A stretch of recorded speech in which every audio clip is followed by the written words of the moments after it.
फर्ज करिए आप एक डॉक्टर हैं और आपको मरीज देखने के लिए बुलाया गया। आप जैसे ही बताए गए पते पर पहुंचे, आपका बंदूक की नोक पर अपहरण किया गया और जबरन आपकी शादी करा दी। पचा पाना मुश्किल है ना? सुनने में तो ये कहानी बिल्कुल फिल्मी लगती, मगर बिहार के बेगूसराय के रहने वाले सत्यम कुमार के साथ सच में ऐसा घटित हो चुका है, जो कि पेशे से सरकारी जानवरों के डॉक्टर थे। अब इस तरह की शादी को पकड़वा शादी के नाम से जाना जाता है, जो आमतौर पर 70-80 के दशक में प्रचलन में आई, जिसमें लड़के को पकड़कर जबरन उसकी शादी करा दी जाए। हाँ, मगर इसमें एक शर्त है, लड़का वेल सेटल यानी सरकारी नौकरी वाला होना चाहिए।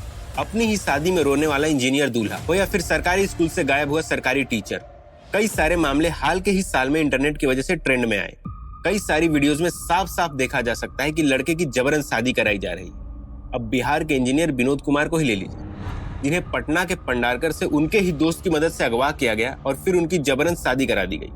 विनोद कुमार अपनी ही शादी में फूट फूट कर रोते और ये कहते नजर आए कि शादी सच्चा है कि मुझे मार दो। शादी होने के बाद से ही लड़की की पूरी फैमिली फरार हो गई। ये विनोद कुमार या फिर सत्यम कुमार जैसे लड़कों का इक्का दुक्का केस नहीं है, बल्कि बिहार में हर साल 1500 लड़कों की जबरन पकड़वा के शादी करा दी जाती है। बिहार के कुछ खास जिलों में इस तरह की शादी का कुछ खास ही प्रचलन।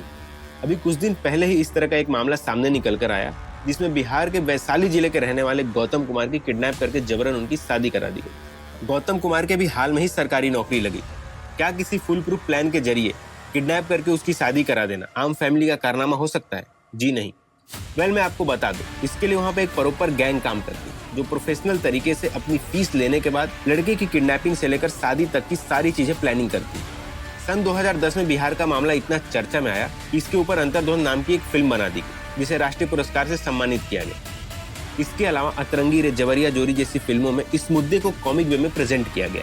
बिहार जैसे राज्य में इन गैंग्स की वजह से पकड़वा शादी कराए गए लड़के और उनकी फैमिली को डरा धमकाकर चुप करा दिया जाए, जिसकी वजह से असल में इस केस ऑफ क्राइम का ओरिजिनल नंबर निकल कर ही नहीं है। बिहार के बाहर इस तरह की शादी के बारे में लोगों को बस ऊपर ऊपर से ही पता है, मगर इस वीडियोस में मैंने ज्यादा से ज्यादा टॉपिक कवर करने की कोशिश की है, जिससे आपको मामला अच्छी तरह समझ आ जाए। पकड़वा शादी को बिहार के कुछ जिलों में गैंग्स ने बाकायदा एक बिजनेस मॉडल बना रखा है, जिसमें दूल्हे के अपहरण से लेकर पूरी शादी का बंदोबस्त इन गैंग्स के जरिए ही होता है। शादी जैसे पर्सनल मैटर को इन लोगों ने एक धंधा बना रखा है। जिस शादी को हमारे देश में एक सपना, एक पर्सनल चॉइस या फिर एक पवित्र बंधन समझा जाता है, उसे शर्मसार करने में इन लोगों ने कोई कसर नहीं छोड़ी। जनरली 22 से 25 साल के कमाऊ लड़के पंडित जी के टारगेट होते हैं, जिनकी शादी के लिए पंडित जी उनकी फोटो कई सारी लड़कियों के घर वालों को ले जाकर दिखाते। मगर अब पंडित जी की जगह इन गैंग्स ने ले ली, जो लड़की की फैमिली की पसंद का तो पूरा ख्याल रखते हैं, मगर लड़की या लड़के की पसंद से इन्हें कोई फर्क नहीं पड़ता। पहले बंदूक की नोक पर लड़के को किडनैप किया जाता है, फिर जबरन उससे हामी भरवाई जाती है।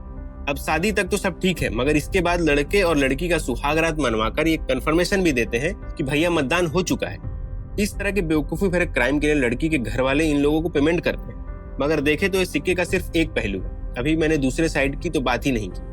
आखिर लड़की के घर वालों को इस तरह के अपराध करने की क्या जरूरत आ पड़ी?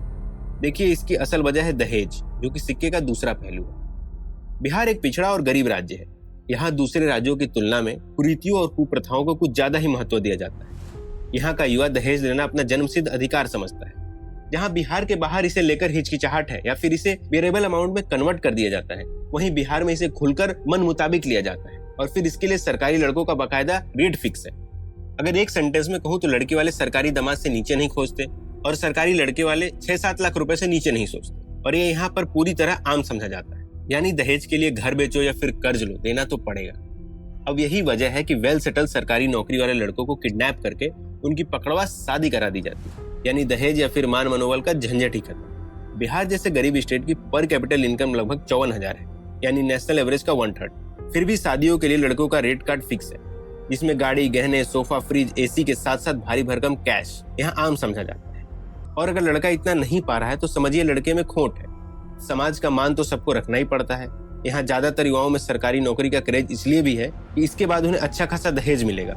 छोटी से छोटी सरकारी नौकरी के लिए भी उन्हें 7 से 8 लाख तो आसानी से मिल सकता है। यहाँ पे सरकारी नौकरी करने वाले लड़के सोने का अंडा देने वाली मुर्गी से कम नहीं समझे जाते।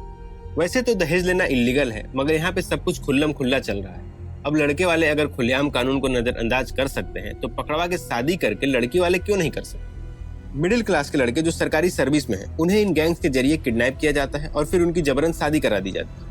अब गन पॉइंट पर लड़का भला शादी के लिए कैसे मना कर सकता? अब मिडिल क्लास लड़के के घर वाले, जो कि ज्यादातर सीधे साधे होते हैं, उन्हें शादी के बाद इन गैंग्स के जरिए डराया धमकाया जाता है ताकि वो इस शादी के बाद कोई एक्शन न ले सके। यही नहीं, इस शादी का बाकायदा वीडियो भी बनाया जाता है जिसमें कोशिश की जाती है कि दूल्हा हंसता हुआ नजर आए। अब शादी के वक्त हंसता हुआ दूल्हा भला शादी के बाद इनकार कैसे कर सकता है? समझा जाए तो लड़के के पास कोर्ट केस के अलावा कोई दूसरा ऑप्शन नहीं बचता। लेकिन अगर लड़का इसके विरोध में कानून की मदद लेना चाहे तो इन गैंग्स के जरिए झूठा दहेज केस में फंसा दिया जाता है। अब ऐसे में सीधे साधे लड़के के घर वाले या लड़का कोर्ट कचहरी के चक्कर से बचना चाहता है और एट दी एंड उन्हें शादी माननी ही पड़ती है। वहीं अगर इस बात पे गौर करें कि एक शादीशुदा लड़का किसी लड़की को तलाक देकर किसी दूसरी लड़की से शादी करना चाह रहा है तो उसके लिए ऑटोमेटिक ऑप्शन कम हो जाते हैं। ज्यादातर लड़की के घर वाले अपनी बेटी के लिए कुंवारा लड़का ही देखते हैं।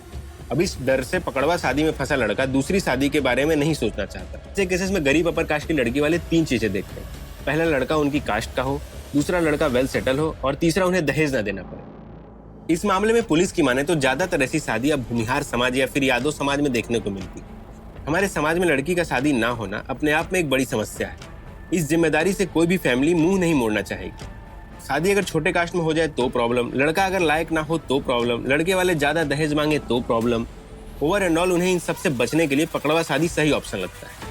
सब कुछ सही करने की सनक कहीं ना कहीं हमें गलत करने पर मजबूर करती है।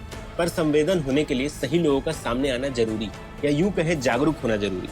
पकड़वा शादी में ऐसा नहीं है कि सिर्फ लड़के को ही सारी परेशानियां झेलनी पड़ती है, बल्कि इसके उलट उस लड़की का क्या जिसे उसके घर वाले इस तरीके से किसी को सौंप देते हैं। क्या ये उसकी मर्जी होगी कि उसकी शादी जबरन एक ऐसे लड़के से कराई जाए जिसका अपहरण बंदूक की नोक पे हुआ?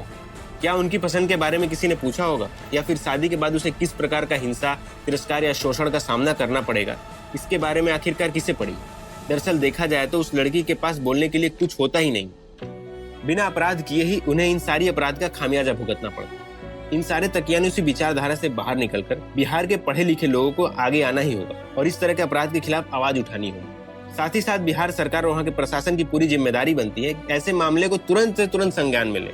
और चलते चलते आखिरी बात, अगर बंदा सुधरने पर आ जाए ना तो सरकार, समाज और प्रशासन सब सुधर सकता है। और अगर सरकार सुधारने पर आ जाए तो प्रशासन, समाज और लोगों को भी सुधार सकती है। पहल किसी भी तरफ से हो सकती है, जरूरत है जागरूकता की। जय हिंद, जय भारत।